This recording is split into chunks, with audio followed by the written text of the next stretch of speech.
appear on the one-day charts or whatever. Again, we're seeing good movement on the art projects, ringers. Wow, dude, It's that's a actually good crazy. volume. I feel like we need to do more research on the art because like they have actually withstood every single market and done very, very impressively well.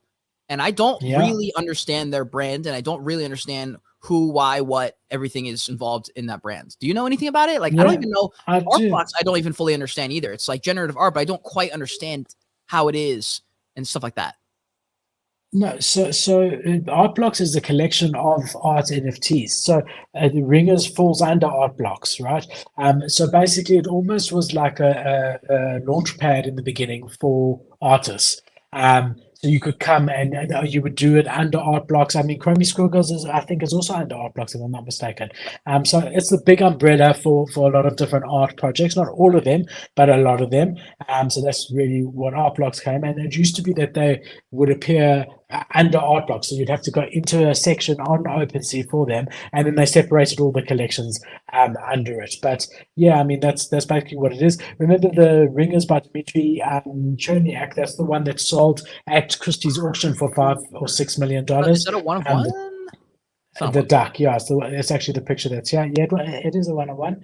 It's the duck that sold at that price. And then Tyler Hobbs is famous for his Fidenders, which is generative art, and Snowfro for his Chromie Squiggles. They're just artists that have developed unique art that somehow captured the market. The argument is we know that physical art is always a good investment, and withstands ups and downs of markets and recessions and things like that. And often, actually, art goes up at the worst times. A lot while everything is dropping, golden art usually go up. And I mean, there's a chart that if you look at like general art, not necessarily digital art, general art. It's one of the best investments that you could have ever made in the last 20 years, as far as growth goes. You want to sit on this for a second? Like, what do you think about generative art, owning generative art? Versus, like, why would you buy art? Just for like, if you were gonna buy art, which kind of art would you buy? Would you want to have a connection with the artist? Like, would it be for the video? Would it be photography? Would it be art? Would it be painting? Like, what would you look for? Are we talking about NFT? We're talking about NFTs. Yeah, but if this was going to be a purchase that you were like, I'm gonna buy this art piece, and I'm also gonna maybe you get like. Are you saying an NFT? Yes. An NFT that comes with a physical, so it's like a true art purchase, and you're gonna spend. I would look at. Obviously, I would want to like it, so I don't like the look of the Chromie Squiggles at all. I mean, I don't hate them, but I don't think I don't appreciate. It's just colorful lines. That's revolutionary. What do you mean? So and these don't talk to me. Visually, I'd have to speak to me, but I would also be very, very interested in the history of the artist, and I would also be very interested in the amount of art pieces that this person has out, and if possible, I would want to know how many more pieces he intends on putting out, which is impossible to know. But if you look at like the Ringers, there's 1,000. Fidenders, there's 1,000. And Chromie Squiggles, there's 10,000. So straight away, just on that basis, I would rather have a Fidenza or Ringer than I would a Chromie Squiggle. But the floor price reflects that.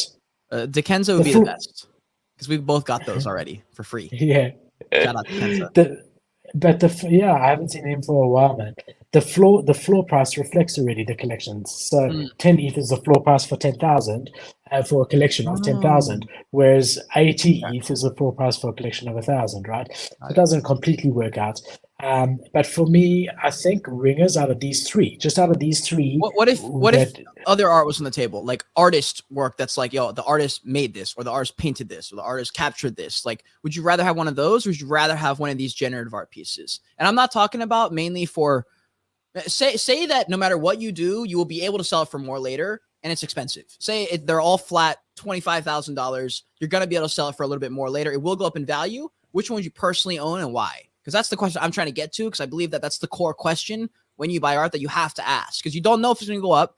And if you're holding this thing, hopefully you've got a real reason that you bought it that wasn't just to make the money, because you just have to protect yourself that way, If they're both NFTs and they're both and the one's generative versus one being just a digital version of an original piece of art, I would much rather have something that was painted by an artist instead of a computer.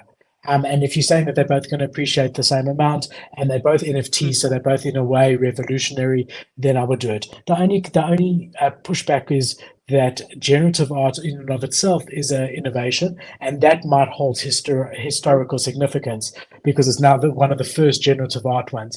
But aside from that, I would much prefer something where someone actually paints with themselves. But out of these three, if I had to choose, just looking from a trader's perspective, it has to be ringers because why?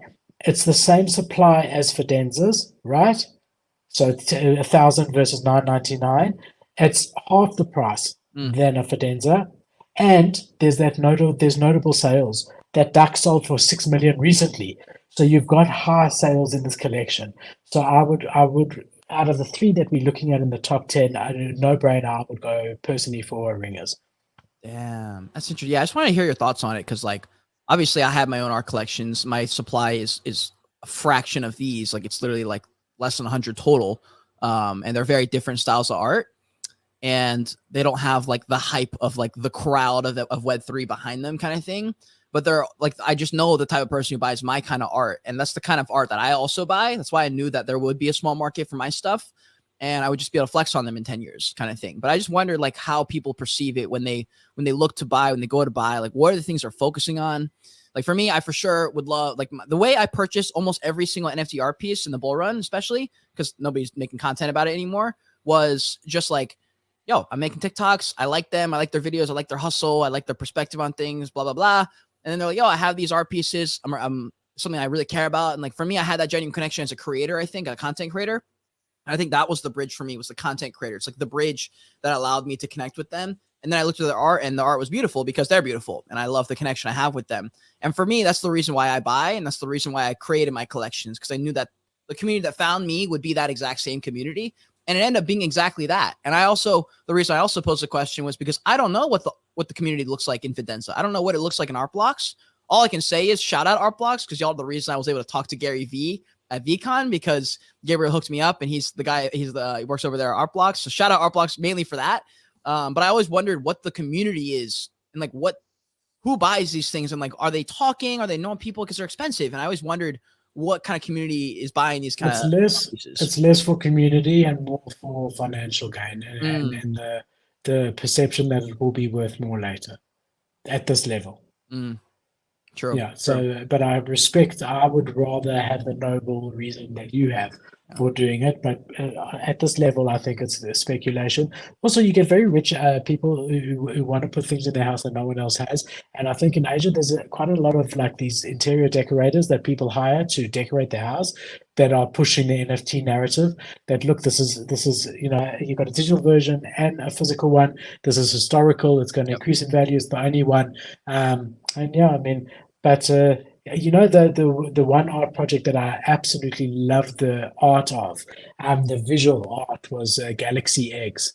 I don't know if you remember. I do remember. They collabed with Bunchi Project. That's why I remember them. I'll try to put it up here, because that was honestly, that was cool. That was a project that I didn't do any investigation. I bought it because I love the art. Damn. You hold it still? I think I have one out of the two. Okay. One, the floor went all the way to 3 ETH when it got launched. Those days were very different. And they crashed. And then, like 0.2 now or something. And then they went, very down, and they went to 0.1 even. And then what I did is I listed one of mine at 0.75, with the floor being 0.1, and someone ended up buying it just randomly. Sometimes you get lucky. So here's the project, just for the viewers who might not remember or weren't here at the time. 0.06? Everything's done. Okay, September 2021. But I just want to show people the level of this art. I mean, so they're all eggs. Again, there's a very big Asian appeal to that, because eggs are supposed to be lucky. Okay, you'll know better than me. Eggs are supposed to be lucky, you said? In Asia, yeah, there's something about eggs. You get the painted eggs and all of that. There's something big about eggs.